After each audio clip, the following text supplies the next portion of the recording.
Hello, everyone. This is Kelly Boland coming to you again from Kim Steele and Associates. I'm a broker associate with the company. I've been around for about 35 years as a broker.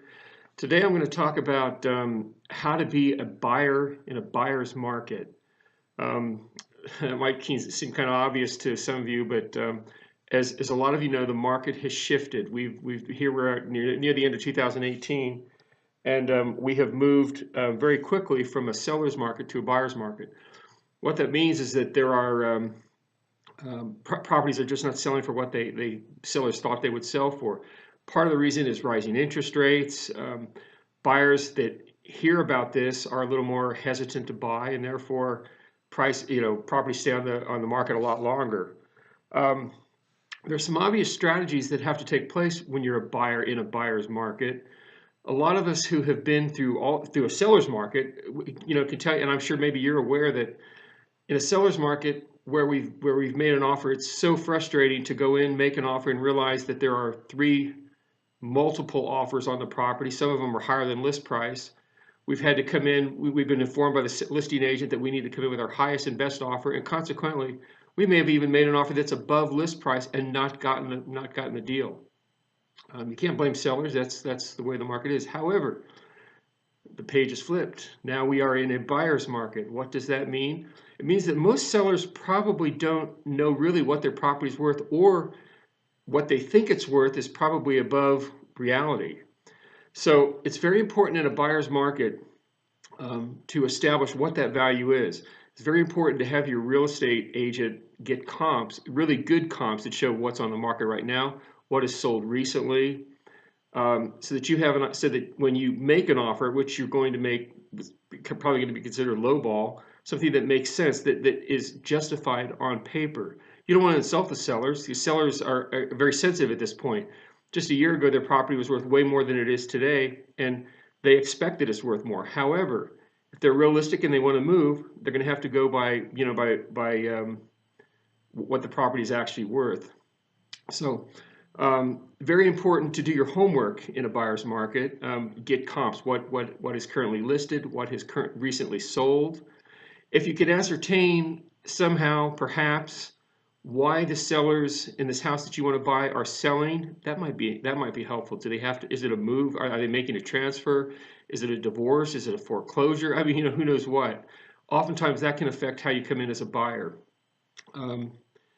Area trends, what has happened in the area? Is the area, being flooded with listings, or are the listings still rather sporadic? That'll affect the market. Big thing is you got to come in with a strong offer, but it's probably going to be lower based on the comps. I would suggest writing an offer that's even perhaps 10% below that, with the expectation that, first of all, the property is going to have to appraise. Secondly, probably is going to be a continued slight decline in market value. That's very important when you're working with a realtor.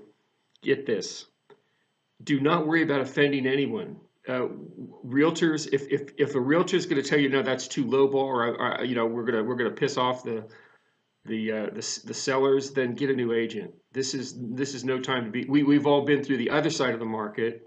This is the time to be a buyer. This is the time to be aggressive. And it's not just price. When you're in a buyer's market, not only are you going to be aggressive with your offer, but you're probably going to be aggressive with concessions. You're going to ask for maybe concessions. A half a percent drop in interest rates on a $300,000 loan is probably $100 a month, approximate. And that half a point may be something that you can get the sellers to pay for. If they're not going to do a price reduction, then at least let them buy your interest rate down. Another thing is, go in and choose your services. In all likelihood, your realtor probably has an arrangement with his own service provider, like an escrow company or title company, that's giving them some benefit, maybe even some discounts. So you can get your own services. I've often thought anyway that as a buyer, they do most of the work, so probably they should at least get the escrow company. That's just a thought. Anyway, that's how to be kind of somewhat aggressive. Write a letter to your seller when you're going to present an offer and have your realtor present this offer. Write a letter that describes why you're going to buy the house. You know, you really love the house. It's perfect for you. You're not trying to, lowball anybody. You just want to buy what the property's worth because you've got to take care of your family. You know, something that's, that describes your own motivation. You're not trying to be some jerk. You're just trying to legitimately buy for what the property's worth. Home warranty in a buyer's market. This kind of goes without saying, but make sure you get a home warranty. That will protect you in case any appliances break down, or there's any problem with the structural problems in the house. Last but not least, give yourself solid exit options, because in a buyer's market, you may find that there are other properties that come on the market that maybe suit your need better, or maybe at a better price point because people are a little more realistic in value. With all contracts, there's usually like a 17-day contingency period. Make sure that you have a solid exit strategy in case you need to get out of the contract. You've probably put down a good faith deposit. You of course want to get that back, but sometimes an exit strategy could be literally as simple as I don't like the perfect color of the paint, and the house is painted beautifully, and I don't like perfect paint. So give yourself a solid exit strategy. The bottom line is be aggressive. Don't be afraid to ask your realtor to be aggressive. And if you do that, you'll do well in this buyer's market. Hope that helps. Have a great day.